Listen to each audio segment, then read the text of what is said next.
I don't see how you're going to have a check on the autocrats in science who work for the federal government when their masters, that would be the politicians, are of the same mindset. When their masters, and that would be the media, are of the same mindset. And so this is the problem. This is the problem I wrote about in American Marxism. It affects science. It affects morality. It affects liberty. It affects basics like the ability to make food and distribute food and eat food. That is capitalism in the broader sense. So it has an impact on everything. The scientists have to step in line and follow the routine, follow the orders. That's what it's all about, and that will be subsidized.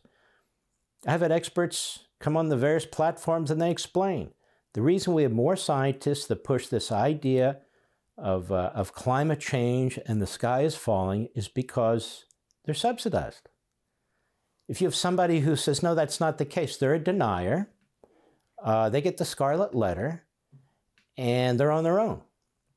And you have somebody like Chuck Todd, and I've now mentioned this in 2 books, who is not a very bright man, quite frankly. He's not a good journalist because he's not a journalist. He's all,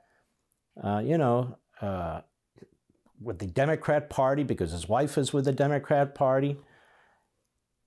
When he announces on his program a few years back that they will not have anybody on their program who is a climate change denier, there are thousands of scientists, meteorologists, climatologists, all kinds of physicists from top schools, practitioners, who take a different approach that, number one, the Earth isn't warming, or if it's warming, it's because of the sun, or if it's warming, there's not a damn thing we can do about it. You saw Bjorn Lomborg there. He wrote a book, and his book talks about, yeah, it's warming a little bit, but not really out of emergency, or out of fear that we should be worried about all these things happening because they're not going to happen.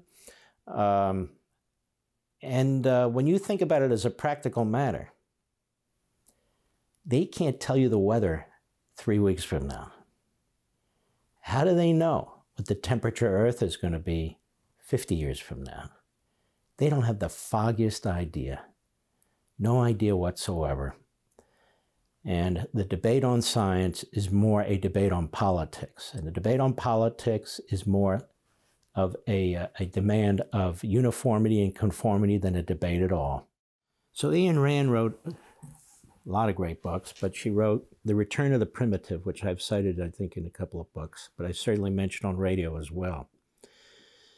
And she talks about something that's very, very important, this environmental movement. They didn't call it climate change at the time, but she said they've changed their tactics in many respects, but in one particular respect, she noted, they used to say that capitalism couldn't provide for the people.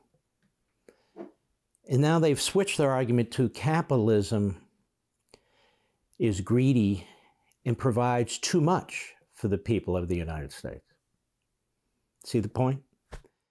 And climate change, as we would call it today, or the use of the environment to attack capitalism and to attack the level of living in the United States has become the tool of the left and the intellectuals. And of course, she was right. And so this whole thing about climate change really has not been set forward in a way where the science can support it. And so what happens is, when you have a debate over these sort of things, big tech is censoring and silencing individuals who don't agree with it. Big media is censoring and silencing individuals who don't agree with it. They character assassinate true experts and scientists who are geniuses, brilliant, from Princeton and MIT and other places, who've written about this and talked about it and said, wait a minute, this is, these tests, these models are not correct. They have, a lot of them cannot get tenure. A lot of them lose their jobs. Almost all of them get no federal funding whatsoever. You may say, well, nobody should. Okay, but many do.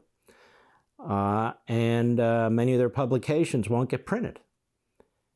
And you know they're not going to be on Meet the Press or NBC because Chuck Todd announced it. But they won't be on any of these channels.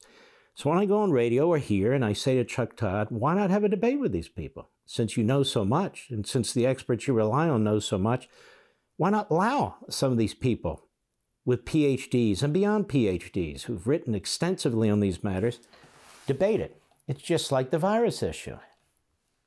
How many people have you seen on these Sunday shows that have a different view? You'll see now and then a guy from Stanford or this one or that one, but not on a regular basis. Not on a regular basis. So we don't get from our news the kind of information we need. All of it has been politicized, and you notice it's been politicized in one direction, towards more government, less freedom, more power for those who bark out these arguments and so forth, and the dismissal and diminution of individuals who take a different position. I don't know where we'd be if the people who do this to us, who devour debate and competition of ideas, I don't know where we'd be if they succeeded 500 years ago. So what Ayn Rand called this is these are the primitives. Because what she said was, if you are not free to discuss these issues, if you are not free to have a conflict, to have a debate, if you are not free to have competing scientific ideas legitimately, then this is an attack on what? On what? Your brain. Because what they're saying is, you may think something, but keep your mouth shut. You can't test it. You can't promote it. You can't even institute it. Keep your mouth shut. So it's an effort to stupefy people, to dumb down people, and to make them compliant.